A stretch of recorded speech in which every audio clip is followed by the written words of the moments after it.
Hey up!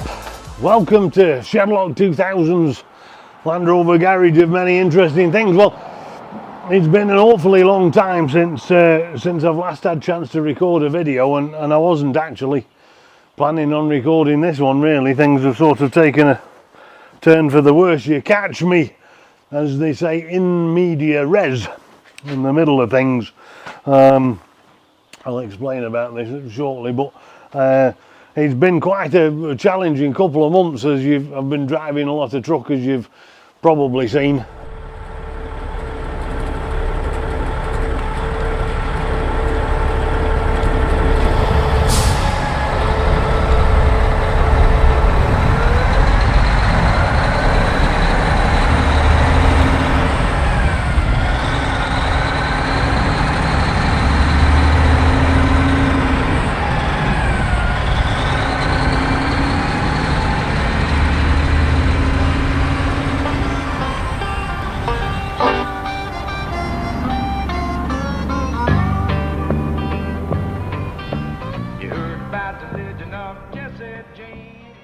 I've actually just got back from Coolant in the Swedish Arctic Circle because I've been up there.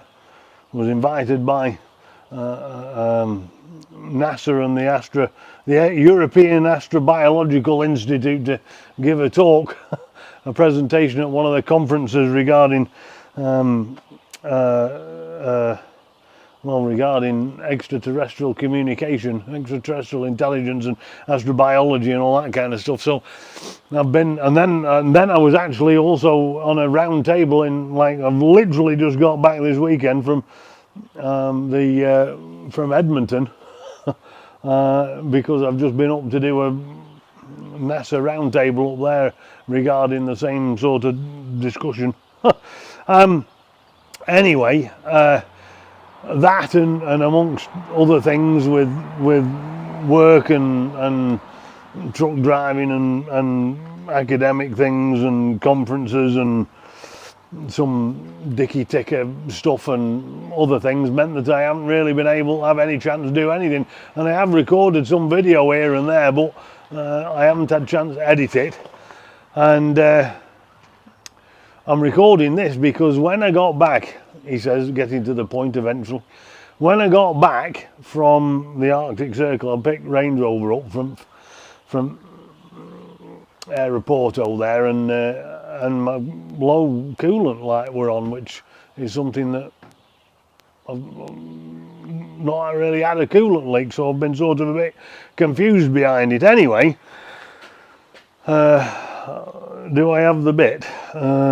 Anyway, I'm trying to track this coolant leak down, and there's a number of sort of frequent flyer issues with these things in terms of coolant leaks and what have you.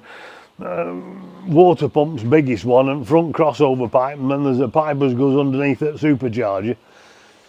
And at back at engine, there's a thing called a crossover pipe, another crossover pipe. And all of those things sort of do cause a bit of problem at some stage. But when I did the supercharger coupler, I did do the front crossover pipe, and I did do pipe as goes under a supercharger, and I have done front water pump as well because I've had drama with him in the past. So I'm pretty sure it wasn't any of those things. But I couldn't, when I did job, I couldn't do the rear crossover pipe because I didn't have one. Blessed Land Rover JLR had run out of stock and they didn't have one. So I couldn't fit one because they were on back order. So there ain't wrong with one as I had on, and I sort of left it. So we're a bit worried that it would have been rear crossover pipe. But as it happens, and all that thought, he says, I'm clearly going to disappear off the back at shed here and bring you a thing, and then I'm going to bring you another thing. Right, now do pay attention to what I'm going to tell you here. Be very clear that this is not the correct part. I asked Tyler, my man at Land Rover, to order me this part, which is a screw, and the screw fits. Oh, I have a thing here, look. The screw fits in this pipe, and this pipe goes into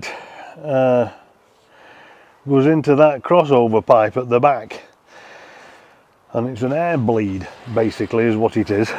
And what had happened, and I bet I've thrown other bit away, but what had happened, I think, is that there's an O-ring that fits in here, as you can perhaps just see here. There's an O-ring that fits in between this screw. Now, screw is usually a bit of yon plastic, and in fact this is the offending part, or actually, to be more accurate, this is two parts of the offending part.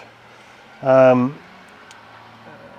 the O-ring just fits in here and fits underneath this part here.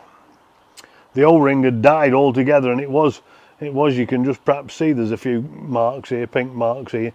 It was just weeping a bit, and I think that over time it's just weeped enough, I'm hoping anyway, touch wood, that it's weeped enough just to be this part. And when I undid it,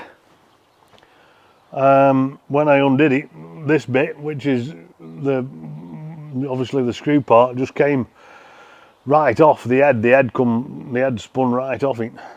And the reason I'm recording this video is for tell you that what you're going to have if you try and replace this is probably this problem.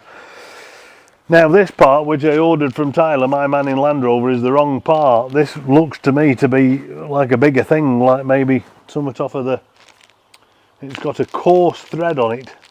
I will take a photograph of these. It's got a coarse thread on it, and the thread looks to me fits into a bigger plastic thing, and this part, which is actually the correct part, the part that's out of the pipe, has got a very, very tiny fine thread on it. Now Firthy, in his infinite wisdom, decided that JLR could probably send me the wrong part, and I ordered this super chap here, this brass dude. I ordered that off of Amazon. Unfortunately, Firthy ordered the right part, but I was aware of the fact that there were two threads. There's this one with this thread, and there's that one with that thread, and that one's a bigger one, bigger thread and a bigger diameter. This part, actually, this brass dude is a BMW part and meant to fit a Mini, but it sort of crossed over when I did some research. It sort of popped up and kept popping up when I said, when I setted the vehicle. So I did order it because it were only about $5 or $10 or something. It wasn't very expensive, so I ordered this thing just in case that my man sent wrong bit. Anyway, reason I'm telling you where we go is because replacing this O-ring, should your O-ring fail and cause you to weep out of this orifice, and if it does, then it drops down back at the engine onto one of the heat shields over at exhaust where O2 sensor pops in, and it actually lies in bottom of, if it weeps enough, it lies in bottom of that mud tray if there's got one. Removal, as they say in Thane's manual, is the opposite of well, replacement is opposite of removal, and in this case the removal is opposite of replacement. So basically that's the story. Now what I am going to also tell you is that the reason that I've taken this pipe off is because it's actually really difficult to get this piece of plastic out at the hole. And what I did in order to achieve this thing was I put it in vice, and I got a screwdriver bit very, very hot. I did try it while it were on car, but you can't just sort of get in with hot bit, and by the time you get in with hot bit, it's not hot anymore. So anyway, I put it in vice. I heated screwdriver bit up until it got red hot, and the screwdriver bit that I heated up was just the same size as this thing, so it had maximum turning thing. I put it in and I held it there until the screwdriver bit had cooled and until it had burnt a hole in the thing, and then I was able like get it out. If you move the screwdriver too quickly after you've put it in, what you end up doing is melting the whole bit of plastic, so you don't end up with a slot. I will take a photograph of this. You don't end up with a slot, you end up with a sort of like a mess of plastic goo really, as your screwdriver bit's melted it. So trick is heat it up, put your screwdriver in, leave it still until it's all cooled down a bit and until plastic stops melting, and then you can undo it, and then you can take it off, and then you can put your fresh one in. Now This is a brass one. It's got this O-ring in here that I've told you about, and hopefully that'll fix the problem. So I'm going to get GoPro out if I can figure out and remember how to use it, and I'm going to shove it on car, and hopefully you're going to be able to watch me put all this back together. Now, before we move from here to there, there's another thing that I'm going to tell you. This has obviously got a screw hole in it. You've got to take this thing off. I'll talk about that when you put it back together again. But this pipe as fits into the little rubber pipe as fits in back of this crossover pipe. This don't really want to come off very easy, and you've got to use a bit of a screwdriver just to shove the thing to just sort of pry it about a bit to break the kind of rubber seal. Now, and damage the hose, but I'm telling you this because you will mark the end of this pipe, and you can see that this bit's shinier than that bit, and that's because I've had best bit of Scotch-Brite on it to get rid of the little grooves, because if you leave them in there they might just wear away at rubber pipe, and then you'll need a fresh rubber hose. Right, now right down here you'll see this bit of a pipe, or maybe I won't, but it is here. Right down the back is this pipe, and this dude has got fit in this pipe. So you put this, there's a clamp on here that I've used the incorrect tool here to slide up and down, and I'll try and get this off, and I'll leave it down the back of the engine, and then it'll be a complete disaster, no doubt. So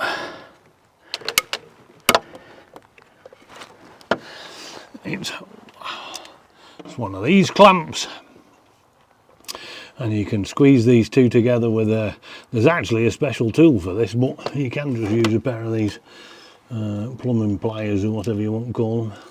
Plumber's pliers, would you call them? I don't know what you call them. Anyway, do be careful, because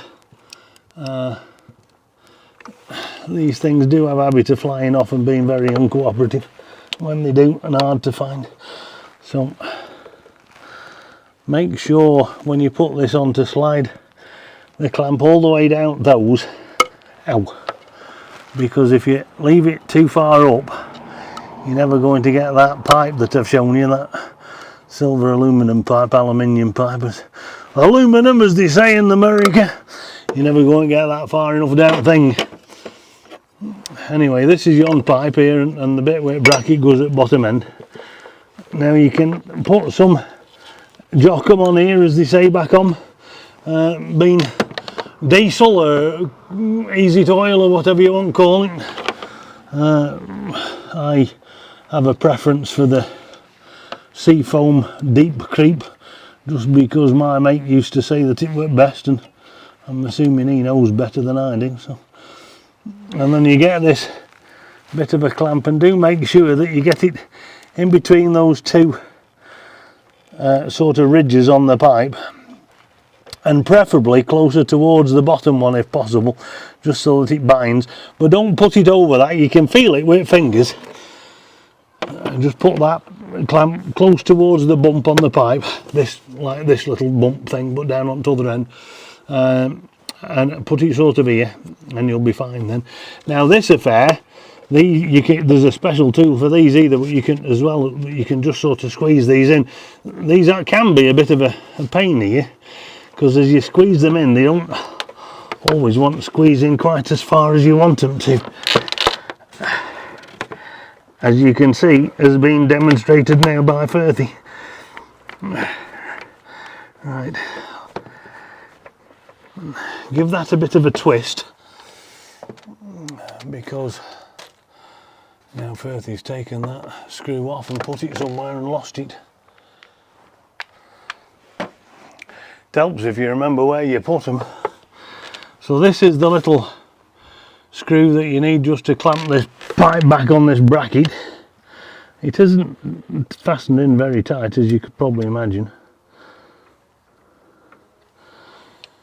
and you are going to want a size 8mm to just get this off. Now, while I'm sort of poking down the back here, I will show you that the crossover pipe that leaks from time to time is right down here, and it's very difficult to get at. As you can see, you can take this bit out here, which I have done, and you can sort of see a bit better. Now, you don't need to do this in order to take this thing off. Normally you should just be able to get in here, but you would need like a little star screwdriver to get in with one of these, because even with a short stubby dude, you can't get the short stubby dude in underneath this thing, and you'll see when I put it all back together. So this pipe, as I've said, it's one of the coolant pipes. It's actually your coolant bleed for when you fill in the system. You crack this, allegedly. These rubbers here, you're going to have to put something back in there. That's the bit that draws the air into the heater, and I'll show you how to put that back on. But anyway, that's this pipe replaced. Can you see, brother? Can see you now. Right, so right down here, this is where the drips will drip onto the, I should say the body, actually. It's part of the body, monocoque body. And then right down below there, you'll see, perhaps, maybe if I zoom in, I'll try and zoom in, you'll see the heat shield that covers one of the O2 sensors, and you can sort of just see, I'll try and hold this very steady, but you can sort of see just a few marks.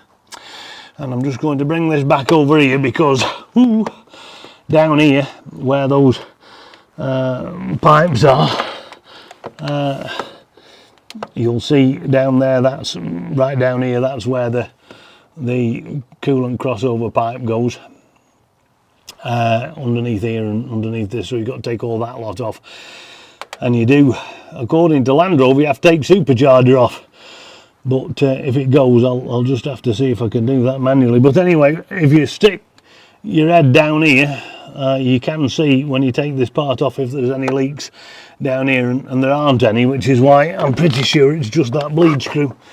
Anyway, you know, and this is the only other bit that's really sort of got to go back on, and this is part of the heater thing that you've that's intake for the heater, and it does get a bit of dust and debris kicking about here, but just as you start to put this back on, you'll see here through one of the cameras, you just make sure that these are clean and they don't have any muck or dirt or dust in them, because you don't really want that. Inside here is your cabin air filter, and I'll show you how to change that.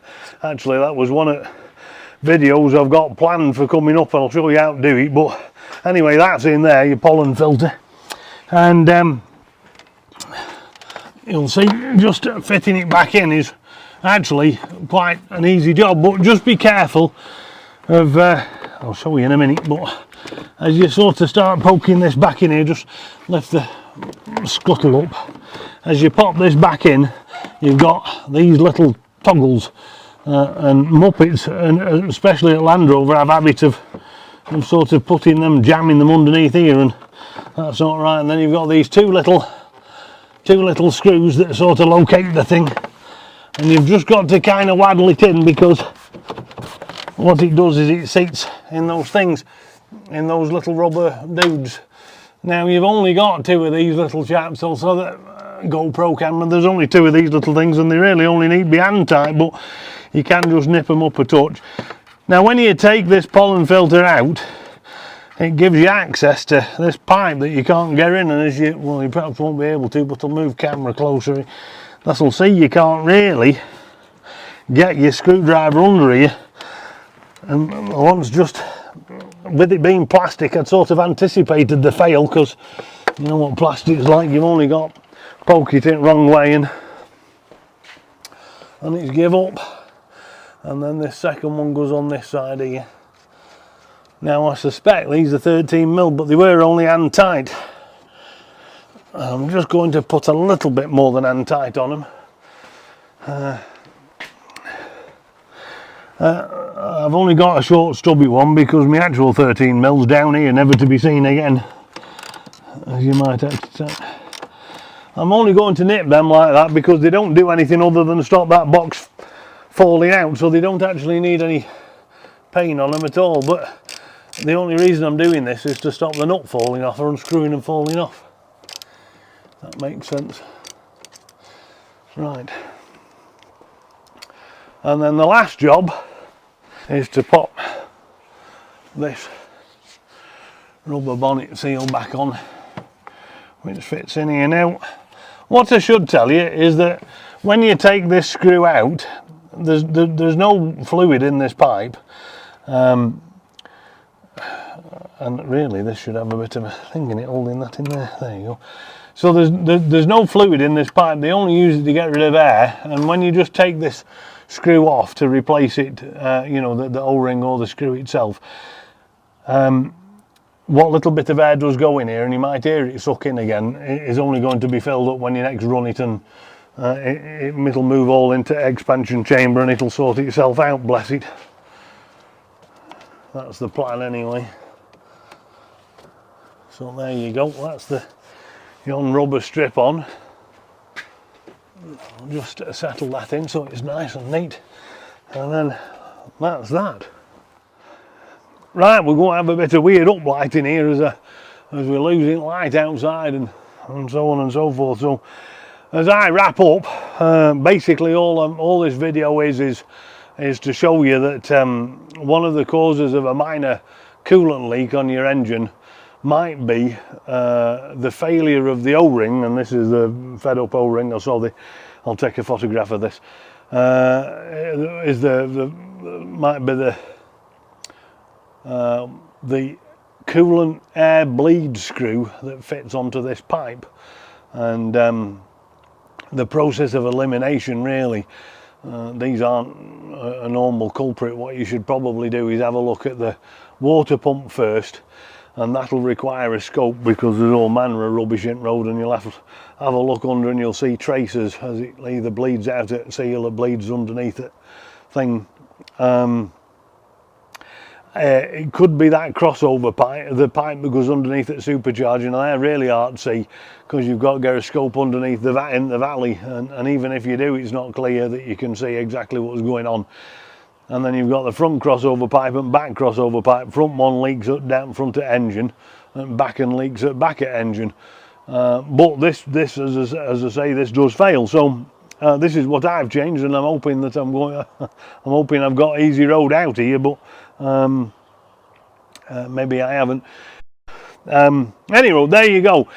I do apologise for not making more content. I feel rather guilty, but my life's gone from bad to worse, and now it started drilling.